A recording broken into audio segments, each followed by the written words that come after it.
For the broth, I have a couple different cuts of meat and different types of bones. I have from like cow hooves, which is also known as baya, the baya bones for when you make baya in Pakistani cuisine.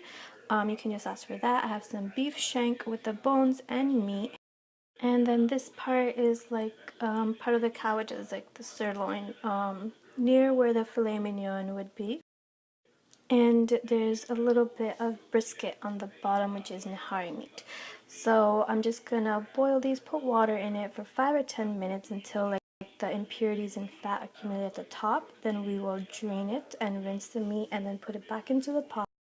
This method is called parboiling, and it's just to remove the foam and impurities and any blood residue that's in the meat. It's really an important step, and you should do it with most of your meat and any chicken that has bones in it, unless you're like marinating the chicken or if you're using like chicken breast, then otherwise you can skip that step. These are the spices that I'm going to use. I'm just going to toast them and then bundle them up in some cheesecloth for the broth. So you can see how it formed the little scum on top, and we're just going to remove that, drain it, and then put it in a clean, fresh pot of water.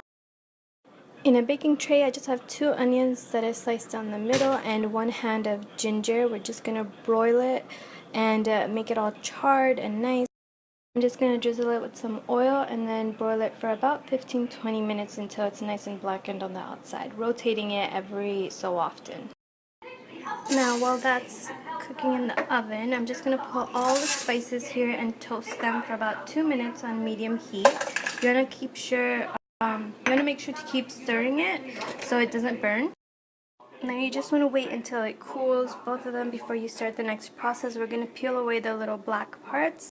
So the black parts, the charred bits of the onion and garlic, I added 1.5 sticks of carrots, and now I'm just going to add some water. Now I added 20 cups of water, the spice bundle mix, the cinnamon stick, 4 cloves of smashed garlic, and 1 tablespoon of fish sauce. Now I'm going to bring it to a boil.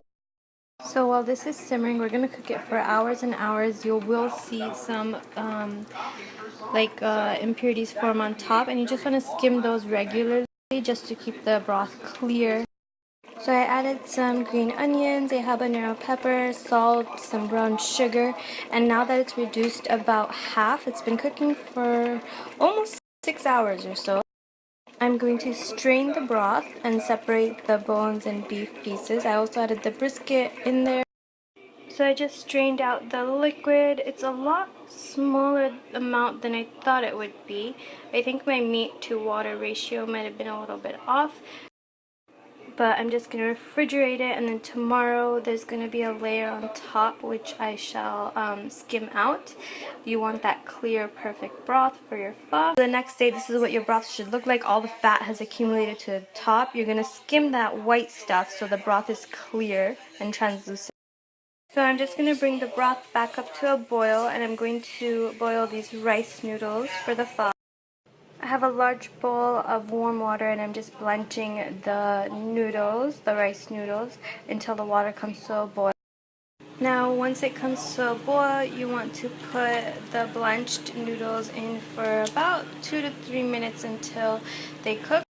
So I have some cabbage, some flank steak, some tendons because Mudividi loves tendons, brisket, rice noodles, some limes.